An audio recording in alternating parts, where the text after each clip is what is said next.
Madam President.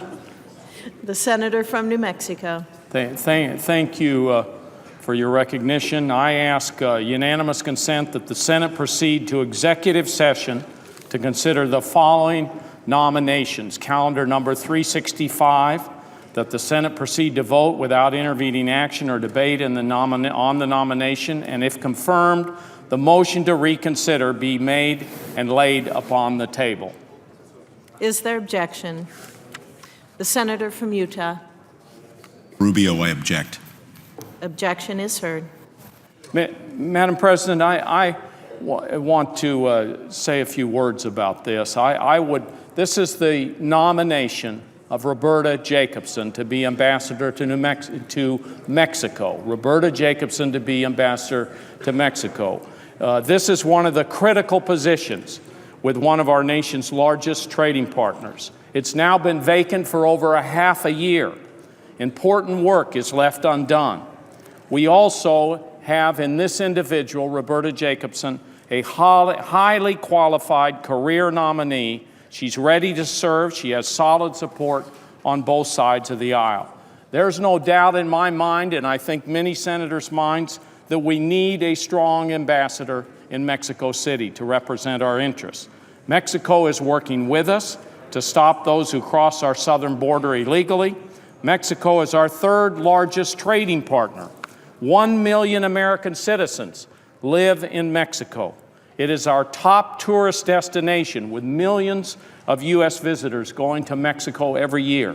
There's a lot of work to be done on combating illegal drug trade, including the trafficking of illegal opioids, reforming the judiciary and creating economic opportunities on both sides of the border. That's something we're working on together.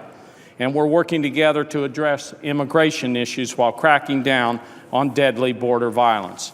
In New Mexico, we know the importance of this position and this partnership with Mexico. My state shares a border with Mexico. We also share a cultural heritage and trade that grows with Mexico every year. Exports from New Mexico to Mexico have soared from over $70 million 15 years ago to $1.5 billion a year now. Over 36,000 jobs in my state depend on U.S.-Mexico trade. Arizona, California, and Texas also share similar and deep relations with the Mexican people, and not confirming this nominee harms those states as well. And let me just say a word, Madam President, about Roberta Jacobson. She is a dedicated public servant. The LA Times has called Roberta Jacobson, and I quote now, among the most qualified people ever to be tapped to represent the U.S. in Mexico. Roberta has worked on the Merida Initiative to fight drug trafficking and organized crime in Mexico. She served ably as Assistant Secretary for the Western Hemisphere's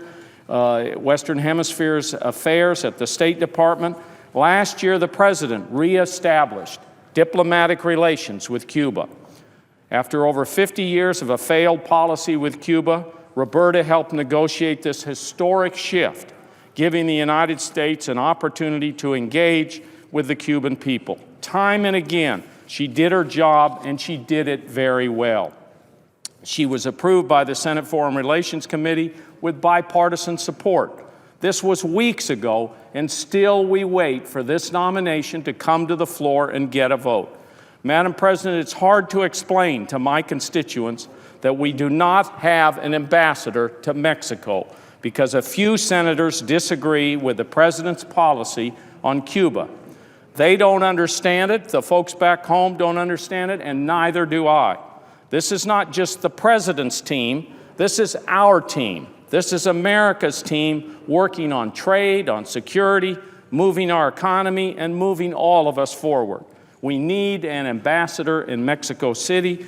Roberta Jacobson is more qualified to serve than anybody that has been put up in many, many, many years. And so I would urge my colleagues I know we have an objection now, but I would urge them to sort this out and bring it to the floor, and I would ask the leadership to make this a priority. And I thank you, and I yield the floor.